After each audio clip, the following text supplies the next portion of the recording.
Jesse Ventura is not your average politician, unless your average politician was also a Rolling Stones bodyguard, a Navy SEAL, and a professional wrestler. There's a reason that they call me the Body, Piers. Jesse's also a Hollywood action hero, a visiting fellow at Harvard, and a noted conspiracy theorist. I speak my mind, whether anyone likes it or not. He's seen it all, he's done it all. So what's left for Jesse Ventura? Could the Body be planning a run for the White House? You'll be the first to know, Piers. Tonight, Jesse Ventura on JFK, conspiracy theories, and what he says the American government is doing behind closed doors. All the people that question me, I turn around and say, well, how much independent investigation have you done? Jesse Ventura for the hour. This is Piers Morgan Tonight.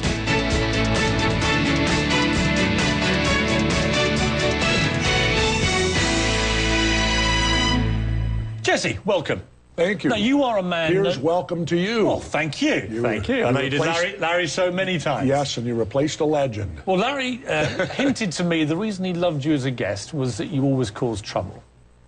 Well, you know, if telling the truth causes trouble in the United States today, then yes, I do. Excellent. Well, let's have a lot of truth-telling and trouble. To me, truth-telling shouldn't be trouble.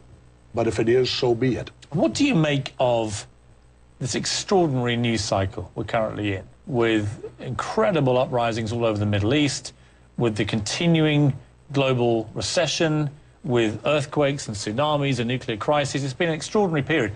What have you made of it from your vanpoint? Well, you probably shouldn't ask me that, considering my TV show's called Conspiracy Theories. Well, exactly. Which, of course, we have a thing up in Alaska called HAARP that can create all these disasters with the weather.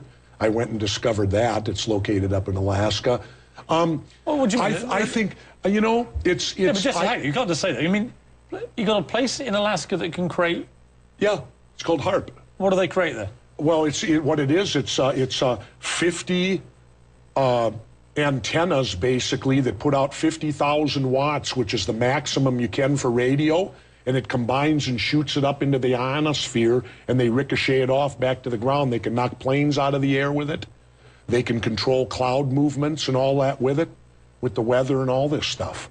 And they call it an unclassified research center. But I know that that's a lie, because when I went up to go inside, they wouldn't let me in it.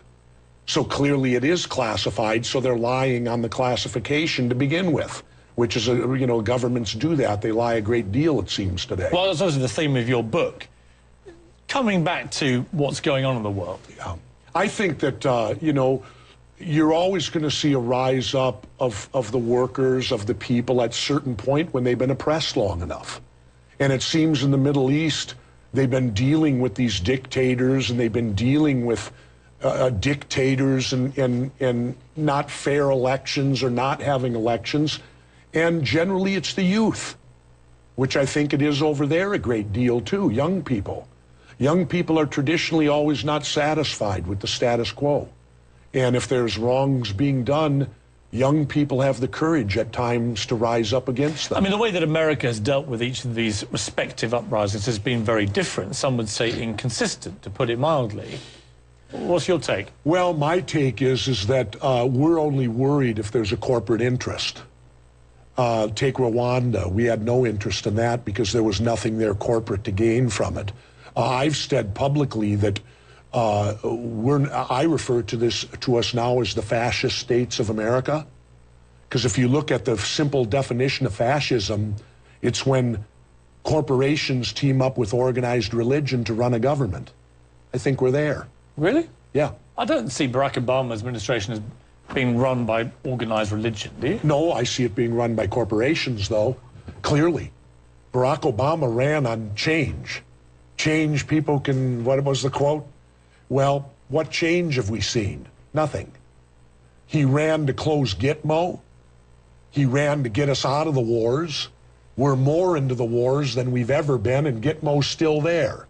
I got a feeling he got taken to the woodshed. I mean, you mentioned Rwanda, and that was obviously scandalous that people didn't get involved sooner than they did. Millions died as a result. Yeah.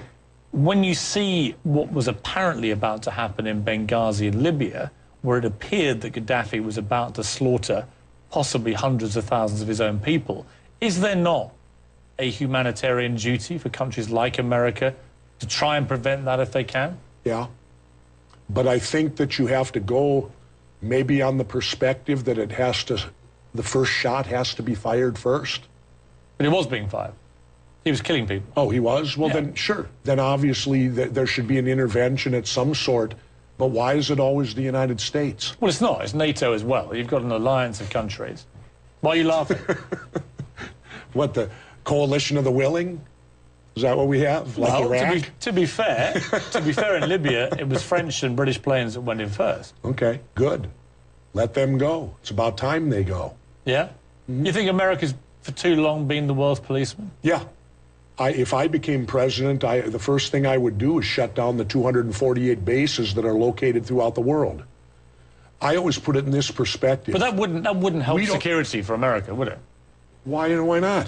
We shut down all your bases overseas? We can get anywhere. We have nuclear missiles. When you look at, okay, let's reverse this for a moment, Piers. We don't like Hugo Chavez very much because he nationalized oil. He kicked corporations out of Venezuela. That's why we don't like him. Now, he's got a lot of money. How would the United States feel if Hugo went, say, by Palm Springs and bought 100 acres of land and moved the Venezuelan military into there? So you're saying that the mere presence of American bases is inflammatory? Yeah. Why do we have bases in foreign countries? Well, the argument is to try and prevent uprisings in these areas. Or is it the opposite? Colonization and world dominance. I could make that argument, too, for it. Has it been healthy for America to be the #1 superpower for so long? And is it actually, perversely, could it be helpful now that places like China are emerging as competitors? I think it's very easy to see what's going on. The United States is following textbook example of the Roman Empire, getting itself involved now in 3 wars. When you served in Vietnam, yep. You didn't, I don't think, actually have live combat there, right? But you were serving. Is that correct? I don't talk. When I got back, I'm a Navy SEAL. When I got back from my service overseas on my first deployment, the My Lai massacre had just happened, or was just in the headlines. I was brought in by my commanding officer, my entire team, and we were ordered. We were to discuss nothing of anything we did or any ops we were on, because normally the SEALs are all part of a top secret operations. So I do not discuss anything I did in the military, other than to say I served honorably and received an honorable discharge, and I showed up, which is more than what George Bush can say. Yeah, I mean, the point I was going to make is, what lesson did you learn from being in the military about the reality of war? Probably the biggest lesson I learned happened in 2004 when I was teaching at Harvard, and McNamara came through and admitted the Gulf of Tonkin incident never happened. That was the incident, the false flag operation, that got us into the Vietnam War with ground troops over something that never occurred. They made it up. Well, if you start studying history closer, you find that most all wars are based on false flag operations to get the people, to convince the people that they're under attack in some way so that they will support the wars. I mean, do you think, as a matter of principle, as with Vietnam, as you're seeing in Libya, that America and the West generally should stay out of civil war? Yeah. That let countries fight it out if they want to? Yep. Could be a more sensible and, dare I say it, cheaper foreign policy? Well, I don't know. It would certainly be cheaper. And again, what made us the policemen of the world? What do you do then about somewhere like Iran, where they have uprisings in Iran, they have a form of civil war, and the bad guys get in charge? The extremists take hold of a country, and then they become a genuine threat, not just to America, but particularly to Israel, That's true, but other countries. Look at all the bad guys we support, simply because they're our puppets. Well, support stroke control, perhaps. Well, but well, let me put it to you this way. I was in the Philippines the day that Ferdinand Marcos declared martial law and became a dictator.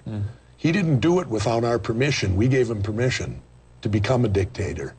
Because what? He was our boy. He was our pawn. As long as they answer to our corporations, we're good with them. But isn't that the nature of the beast? Isn't that the way it has to be? Does it?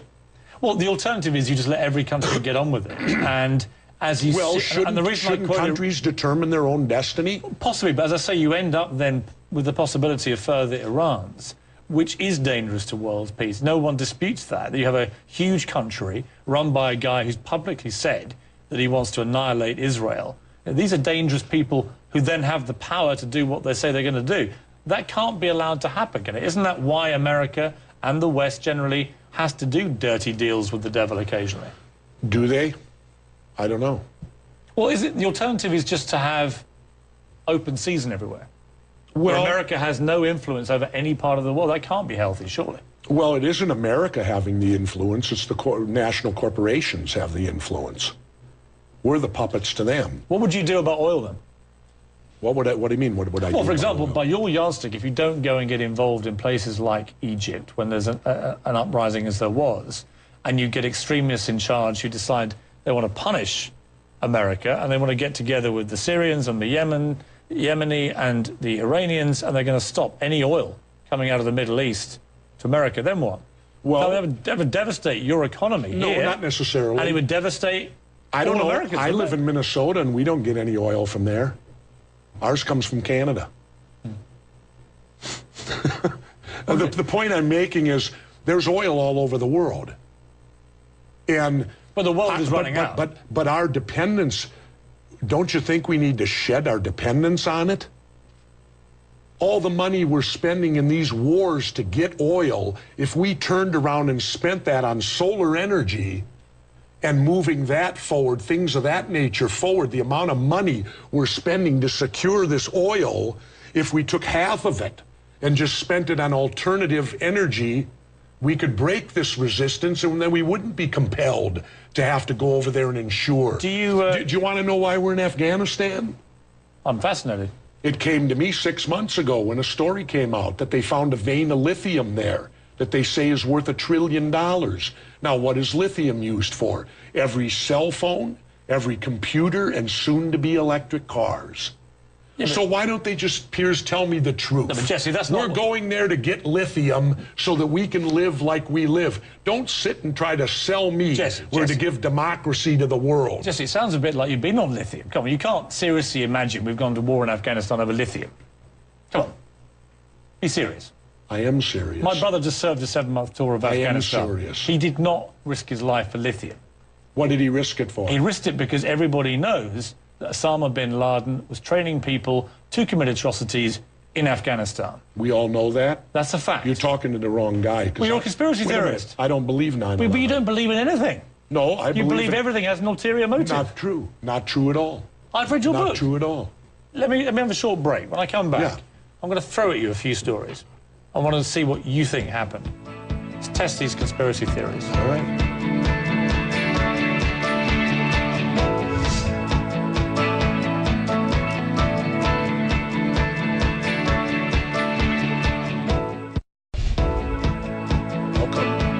How come 2,000 architects and engineers met in San Francisco demanding a new investigation? So, Jesse, you're the first guest I've had where we're still arguing in the breaks. Let's get to your conspiracy theories. I'm unique. Let me ask you. Sure. John F. Kennedy's assassination. Yep. Who did that? It was done by William Harvey, who was the head of the CIA's assassination unit at that time. David Morales was directly involved in it. He likewise is the gentleman who killed Che Guevara down in Bolivia in '67, where they put him up against a firing wall and killed him and shot and killed him. Morales was part of that. I believe that because I saw, heard, and read a confession from E. Howard Hunt on a deathbed to his son. And when he confessed, it was not a confession of remorse. It was a confession of pride. He wanted the world to know that we helped you out. We killed John Kennedy, this communist sympathizer. But Jesse, aren't you being slightly naive? People can say anything on a deathbed to immortalize themselves. When I die, I might say, you know what? I don't want anyone to know about my long-standing love affair with Elizabeth Taylor. Doesn't mean anything, does it? I can be slightly naive, except the fact that you're not going to convince me he could make those shots. Why? Because I tried them, and I'm an expert marksman. He wasn't. And I couldn't do them. I couldn't even work. The fastest I could work the Mannlicher Carcano bolt was 8.5 seconds. and they're telling me he got 3 shots off in 6 seconds with that bolt-action piece of crap weapon. I tried it. We simulated the whole thing. I couldn't do it. And I qualified expert at age 50 when I was governor of Minnesota yet. Did Neil Armstrong land on the moon? I don't know. What do you think? Yeah, I think he did. Why would you believe that? Because we have the technology to get there. Well, we have the technology to investigate an assassination. Sure we do, but we don't. Well, we have thoroughly. When a coup d'etat takes place, there can be no trial. There can be no investigation. You want to know another reason why it's a farce? I'll tell you why personally. My mother, before she died, she had a big trunk. And when she died, in the bottom of that trunk, she had every Minneapolis paper of that weekend that John Kennedy was killed. This was in Minneapolis's Monday morning paper.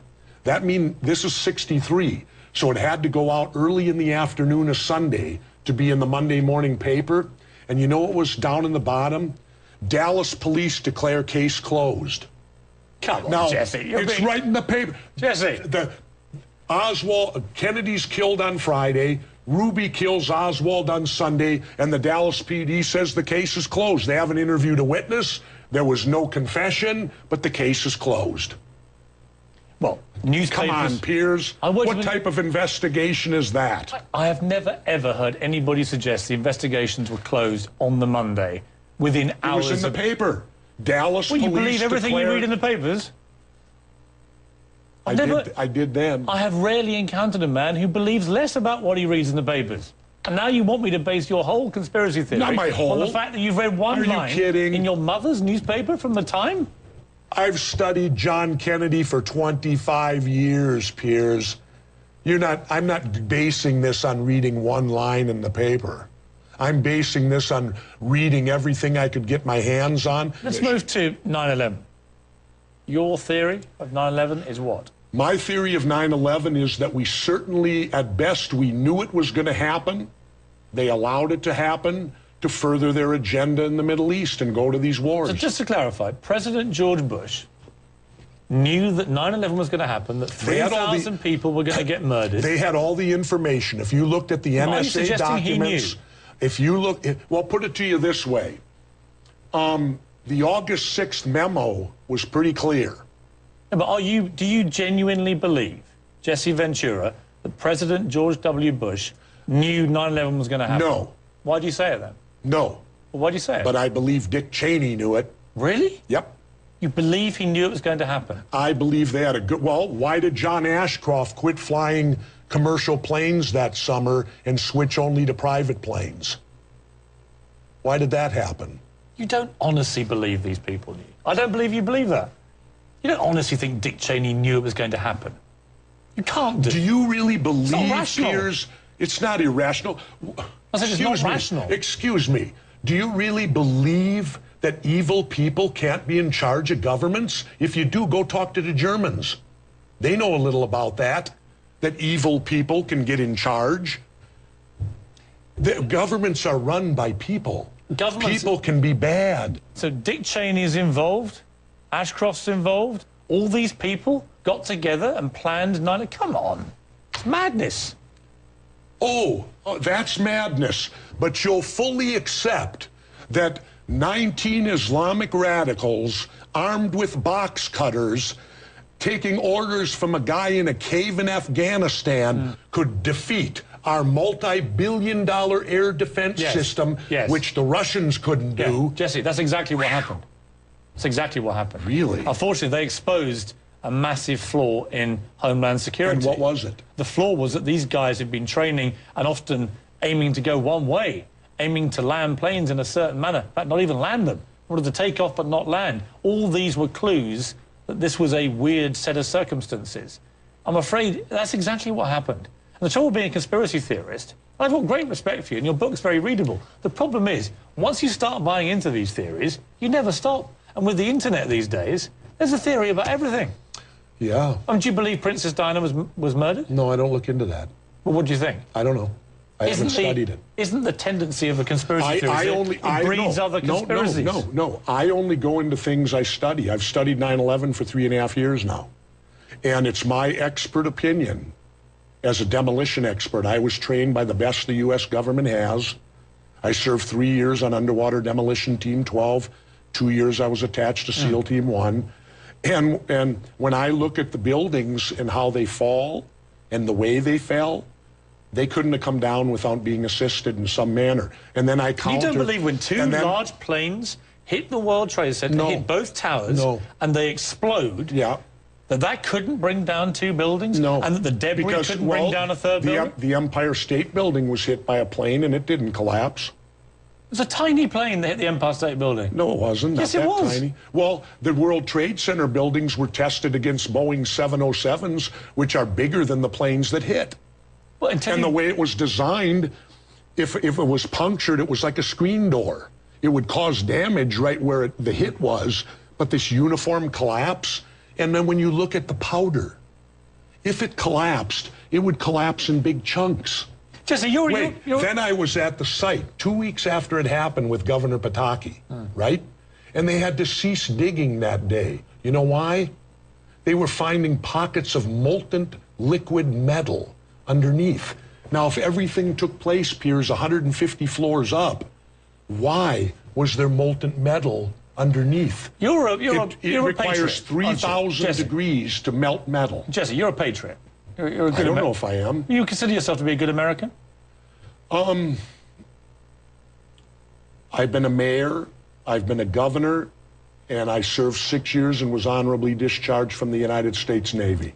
Do you accept that some people, many people, will be listening to this and consider it to be quite offensive, what you're saying?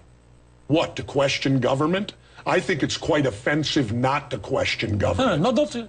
It's more of a I think it's offensive to sit back like a zombie and accept everything you're told. I get that. But when you're telling the American public, as you are right now, and indeed the wider world, this airs around the world, that Dick Cheney, Vice President of the United States... Well, I'd like some answers from him. Yeah, but you didn't just say you want some answers. You said he knew and was responsible for the biggest atrocity in American history on his home ground. You believe that? No. I'll just say it happened on his watch, so they're responsible for it. So he didn't know? I don't know. Listen, we're going to take a break so that we can all just deep breath, calm down. Before we go, just clarify me one more time, because you said Cheney knew and then he didn't know. Did he know or not? I don't know. You don't know? I don't know. I wasn't there. I wasn't there. But I certainly have questions for him that were not answered. I get it. We'll be back after the break. Thank you, Jesse.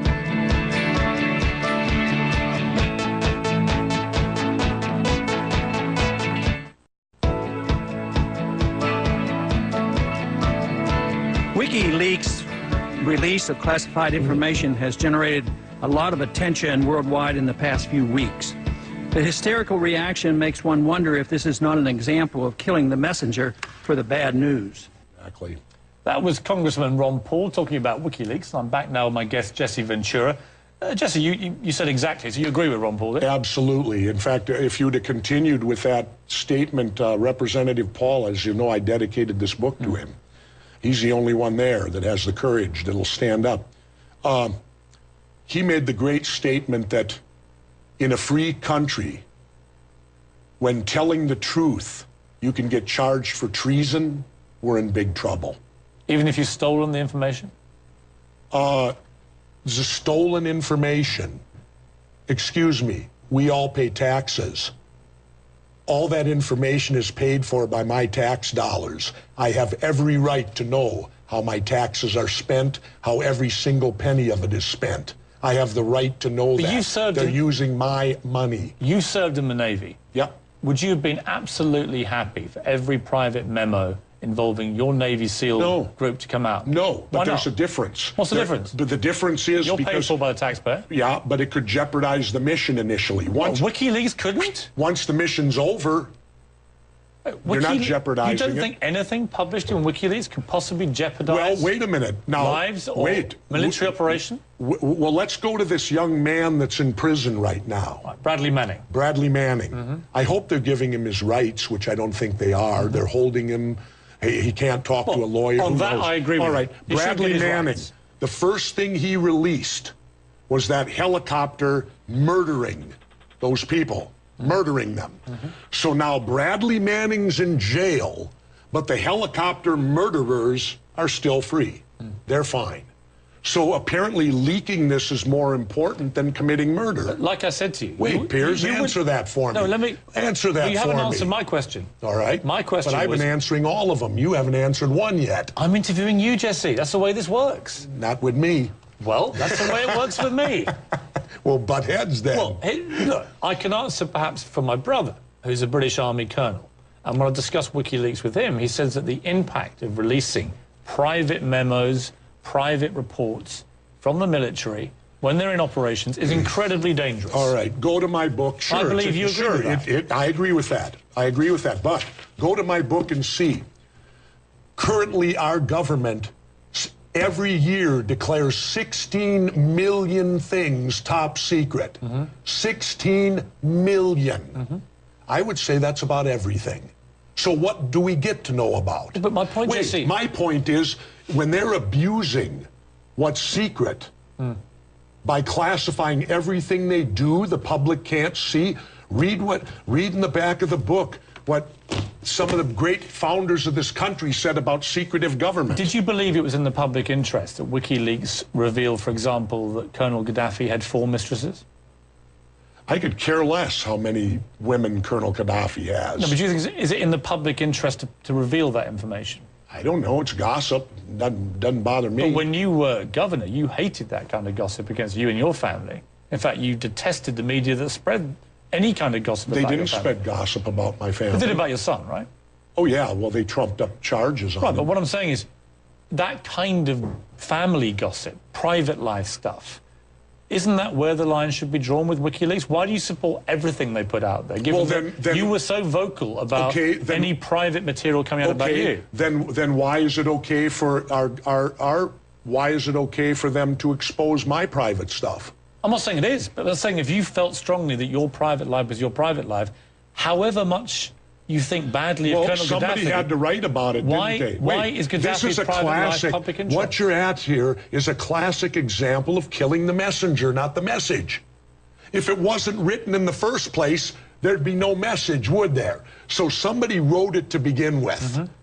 Shouldn't they be the ones who have put America in danger? It was the ones who wrote it? No, because the whole point of being a diplomat is that when you report to your governments around the world, and wait, let me finish. We're in sad shape when diplomats have to sit and lie, when they have to write things that people aren't allowed to read, and if they do read, they take offense to. Well, I would say that's part of the big problems of the world today. Which were the lies in WikiLeaks? I don't know. You just said they were lying. I didn't say they were lying. You said it was a sad day when diplomats lie. Where were they lying? I'm saying when they're saying bad things about other people. They wrote it. But they weren't necessarily... All it was exposed. And my point was there may not be lies. So in other words, Jesse, Piers, you figure let government keep everything secret. No, it's all okay. No. It's all all okay because somebody in government has deemed this top secret. But so therefore, hands off. I don't. Because we don't dare know a thing our government Don't put words in my mouth. See, that's what you're doing to me. No. I started the debate by asking you, when you were a Navy SEAL, did you believe that a number of private reports should have stayed private? And you said yes. So you Only till after the op's over. When the op's over, you can go public with all that you want. Really? You think it's good for the world to know exactly how Navy SEALs conduct their covert operations, do you, around the world? They already know. Would you agree, if the CIA discovered tomorrow that they knew where Osama bin Laden was, that he should be assassinated? No. What about Gaddafi? No. You don't care? No, I think they should be arrested and tried in a court of law. Since when does what are we, in the Wild West? We just go out and if people we don't like, we kill them? Isn't that what you did? Everyone's willing to be killed? Jesse, with respect, isn't that exactly what Navy SEALs do all the time? No, we're at war. War's different. Well, we're at war with Osama bin Laden. We are? Aren't we? We're taking a quick break. We will continue this when we come back. All right.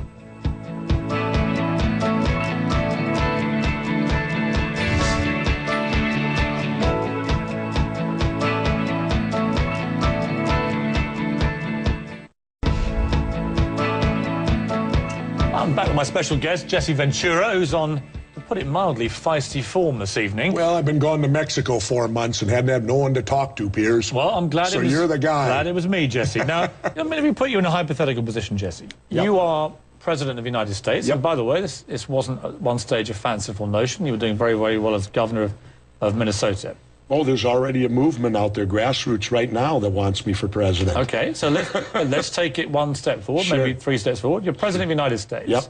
And you've had an attack like 9/11 Yep. happen on your watch. Yep. And the whole country, in fact, the world, is desperate for this not to happen again. Yep.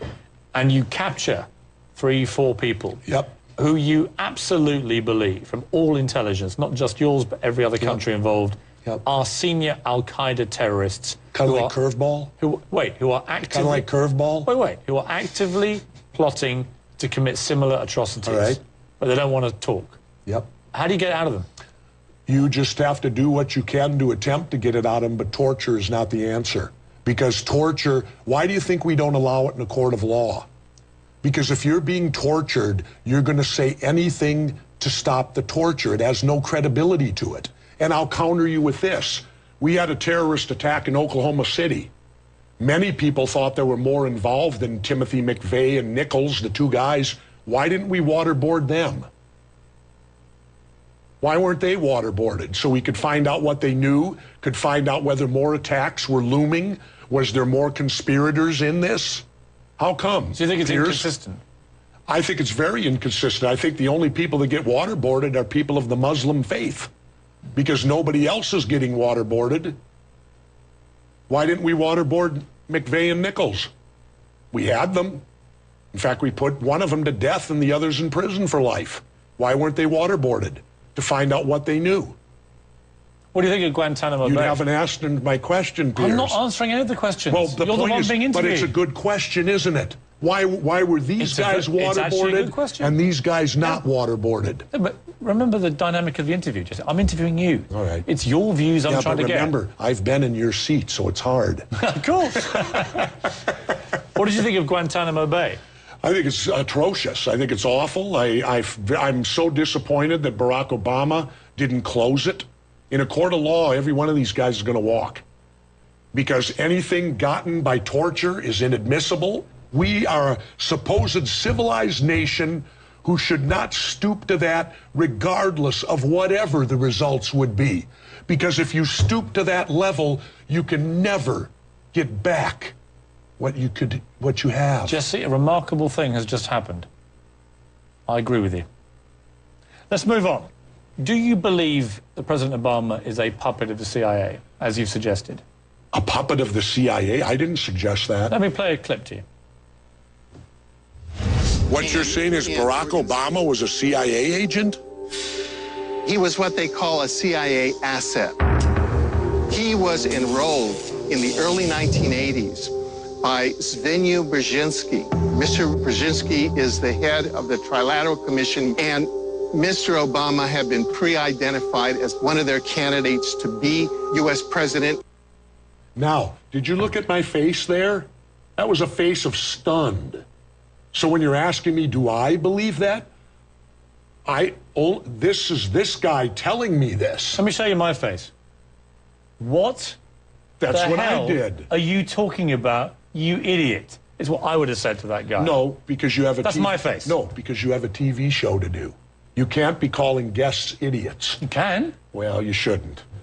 But anyway, not? well, because What if they're being your style's idiots? different than mine. But that was him saying that. I wasn't You saying allowed that. this crackpot airtime on your show to spout complete nonsense. Crackpot, it's an entertainment show. Entertainment? Yes. Suggesting the Conspiracy president- theory is an entertainment show. Okay, it's also very dangerous. We just use reality. It's dangerous. You let this guy spout off that President Obama is a member of the CIA? Can you say he's not? Yes, he's not. Never was. He's not. How do you know that? Just call it a gut feeling, Jesse. Let's take another short break. When Jesse. George Bush was made vice I president. need to catch my breath, never mind yours. Let's take a short break. When we come back, I want to talk about your other great conspiracy theory, which is that the TSA want to do you in.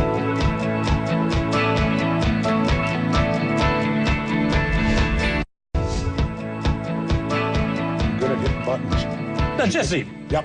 we've had a lot of lively discussion here. Let's turn to other of your pet hates. And we're still smiling at We're each still other. smiling. See, we Of can course. get along and have lively discussions. Absolutely right. Tell me about your battle with the TSA.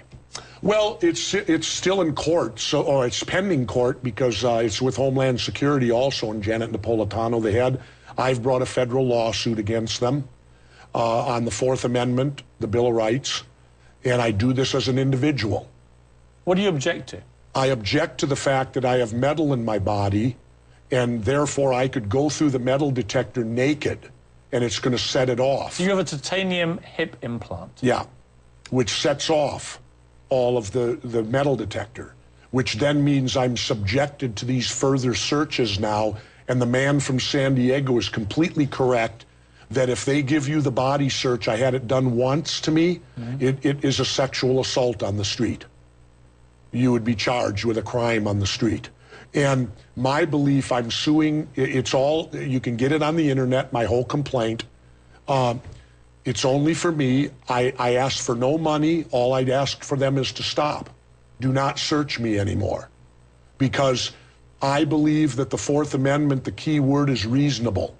So should nobody be searched in that way? No, I'm saying only me. Who would you search? No, you're getting me off on a tangent. You asked me about my court case. That's what I'm discussing. But why just you? Because of who I am. It is not reasonable to believe Jesse Ventura, former governor, former mayor, 6-year Navy veteran, poses any threat to anyone. You believe in profiling, basically? Yeah. Who would you search? Describe the person to me. Well, first, I don't know. You're in charge. Come on. No. You can't cop out. You can't say, I want to be excluded. I'm just saying I'm suing on my behalf, no one else's. Would you only profile Muslims at airports? I don't know. I've never done that. Well, it's unlike you to have no opinion. Well, on this one, I don't have one. Why? Because you're worried about being inflammatory? No. Don't be a coward. Because I'm not you calling me a coward. Young man, I've done things that would make the hair on the back of your neck stand up. Like what? You cannot insult me into thinking you're going to get something out of me by calling me a coward. Well, suggesting it's my track record. Nobody goes through buds and is a coward. I was pointing out that your failure to answer that question may be a cowardly response, because I think I know what you think the profiling should be. You just don't want to say it in public. I have no problem saying in public. Have they caught anyone? Clarify. Have they caught anyone? For? With what they're doing at the airports. If they caught someone, it'd be in the headlines, wouldn't it? Or maybe so not. They're doing all this and they haven't caught a soul. But there have been, touch wood, there have been no further uses of planes as weapons. Right. So well, they're not going to do the same thing again. How stupid would that be? Most terrorists do the same thing again and again. Do you accept, though, that in your fury against the TSA... I have no fury against them. I just want them to stop. I haven't made my point. Because they're violating my Fourth Amendment. I haven't made my point. Okay. In your complaint about them, actually, you've identified why they have such a hard job, haven't you? Because you yourself have no idea who they should be profiling. You just know they should be profiling. No, I just don't want to answer the question. Because I have a court case pending, and I don't like to talk about things that could affect the court case. Okay. You're reserving your right to silence. Because an unusual position for Jesse Ventura. Well, when you're in federal court waiting for a judge to rule, I probably spoke too much today on it that I shouldn't have. Excellent. Right, we're going to take one more break, and when we come back, I want you to say a little bit more than you should again.